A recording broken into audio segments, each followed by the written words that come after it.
Hey Spuddies, Potato Big Whiskey here, and we have finally heard that the leader pass is coming and it is real. There has been a bunch of speculation and videos and potentially accidental leaks over the last week or two, but now I can happily and healthily tell you that it is coming, and we do have a trailer for it, and it's a pretty cute little trailer. It has like a little animations of a bunch of the leaders on here. The most important thing, however, though, is that we have a website announcement from the civilization.com website where they're talking about Civilization 6 is about to get even bigger in the coming months. We'll be introducing 12 new leaders and 6 new takes on existing leaders to the Steam, Epic, Mac App Store and iOS versions of Civilization 6. One question mark point is whether or not this is going to be coming to console. I believe someone said that some of the XCOM 2 content never made it to console, so there might be an issue there with this not coming to console. I actually don't know that for sure, but regardless, very, very interesting. I believe it says here at the end, for people, if you have already purchased the Civilization 6 Anthology Edition, you will get the Leader Pass for no additional charge if you're on Windows PC.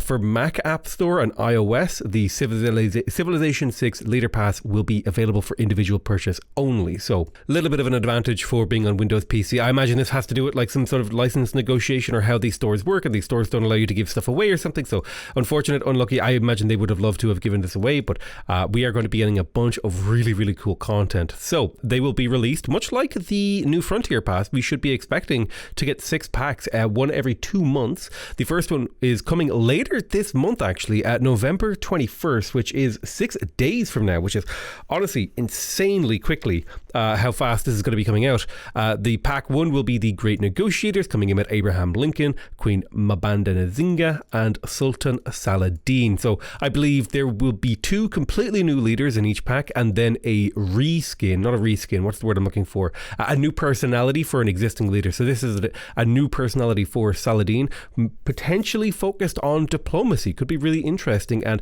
the Congo getting a new leader as well could be really interesting. I'm quite curious about like what sort of design space they went for with this pack, because if you look at the leader abilities in the base game 6, or just in Civ 6 in general, only like 1/4 of a Civ's abilities are kind of tied up in changing the leader. So I wonder if they're going to be just sort of fairly tight changes where there's not a very expansive leader abilities, or are they going to go the route of giving these new leaders a ton of abilities to make the civilization feel different and unique? And I'm also curious, will these Civs we're getting new leaders for, will these actually see some changes to make these new leaders more interesting? You know, these are all kind of open questions that have yet to be answered, questions I am curious about. But the first pack with Abraham Lincoln and stuff like that will be coming. I imagine that'll be the November the 21st, and then we can expect a new pack in January. That would probably be one of my guess, and then it would be, you know, March, April, May, June, and so on and so forth. So it'll be a 2-month release cycle from November 21st to March 2023. We also have Great Commanders: Tokugawa from Japan, Nader Shah from Persia.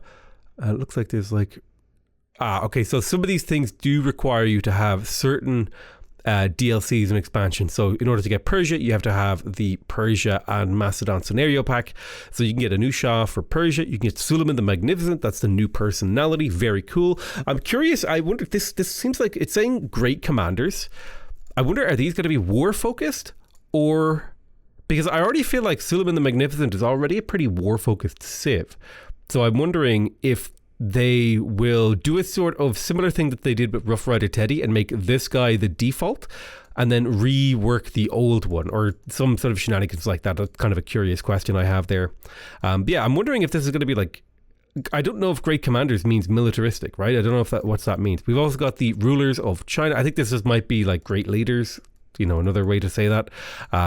Although you never know, we might see these guys be a little bit militaristic. I wonder if you know what, actually looking at this, I think these are going to be more pacifist interpretations of already militaristic civs. I think potentially, I don't know, maybe, you never know. For Rulers of China, we have 3 new leaders for China itself. We have Yonglei. I'm not sure how to pronounce that name, but I'm going to say Yonglei for China. I don't know who Yonglei is. We have Qin Shi Huang, the Unifier. So this might be more of a diplomatic version of Qin Shi Huang.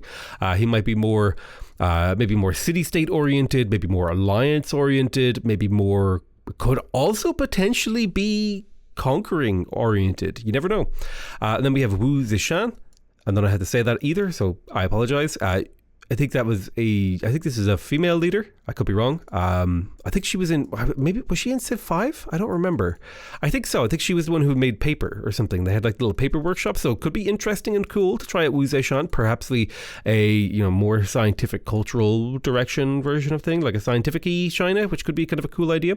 We also have the rulers of the Sahara, Ramses, the old classic. I imagine he will be more heavily leaning in the direction of wonder building. Now, Ptolemaic Cleopatra, this could be a more diplomatic thing. I'm not really sure.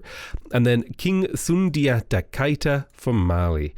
This could be a really interesting thing. So Mansa Musa was very much heavily gold focused. It would have been interesting, actually. What I should have done is maybe I should have gone over each of the existing leader abilities, like the Mansa Musa's abilities. International trade routes gain +1 gold for every flat desert tile in the ascending center, and entering a gold age permanently grants +1 trade route capacity. So like imagine the Malian Civ with a different one of these abilities. So that could be kind of an interesting question here about where they might go with these civs. I wonder what Sundiata, because it'll still be probably a gold focused civ, but maybe it'll look for gold without so much trade. Maybe there'll be less trade involved, maybe a more internally focused production civ. We also have the Pack 5 for great builders. We have Theodora from the Byzantines. Very, very cool. It'd be interesting to see a alternative way to play Byzantium. Sejong from Korea. Korea is already heavily science focused, so I'd be curious to see if they go in a different direction with Sejong. And we also have Ludwig II for Germany. Could be an interesting reinterpretation of the German leader there. We also have Elizabeth for rulers of England. We have Elizabeth I, perhaps more of a diplomatic direction. We have Varangian Harold Hardrada. This might be more of a land military or perhaps even mercenary focused Harold. Could be really interesting. Norway, I've been meaning to do a Norway game for quite a while. And we also have Victoria, Age of Steam, as an alternative personality. One thing is I didn't see in here that there was an alternative. Maybe I misunderstood. I don't see a alternative personality in here. Oh. Huh. Okay, maybe I misunderstood how it's going to be done. But anyway, there's 5 at least alternative personalities that I've spotted. Very, very exciting. Very, very curious. I am glad to be right. I was right. There was going to be another DLC. And you know what? There'll be another one. And you know why I'm going to keep saying that? Because if I say there'll be more DLC, I can only ever be wrong once. So it feels good to be right. It feels good to be king. And it feels good and exciting to be moving back in to try out some new Civ 6 content. I love you all very much. I'm really, really excited for this. I hope you're excited too. And I'll see you guys next time. Bye bye.